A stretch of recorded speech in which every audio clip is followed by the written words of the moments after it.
मुलुंड पूर्व येथे नया धारावी प्रकल्प होणार नाही। मुंबई महापालिकेने 7 मे 2024 रोजी मला दिलेल्या पत्रात हे स्पष्ट केलं आहे, धारावी पुनर्वसन प्रकल्पासाठी मुलुंडची 1 इंचही जागा दिलेली नाही। महापालिकेने हेही म्हटलं आहे की मुलुंड डम्पिंग ग्राउंडची 41.36 एकर जागा यावर महापालिकेचा प्रकल्प अजून 6 वर्ष सुरू राहणार आहे, म्हणून मुलुंडला धारावी प्रकल्पासाठी कोणतीही जागा देता येणार नाही।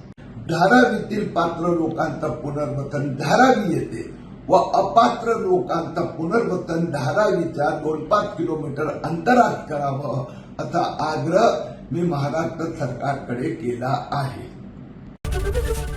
एबीपी माझा, उघडा डोळे बघा नीट।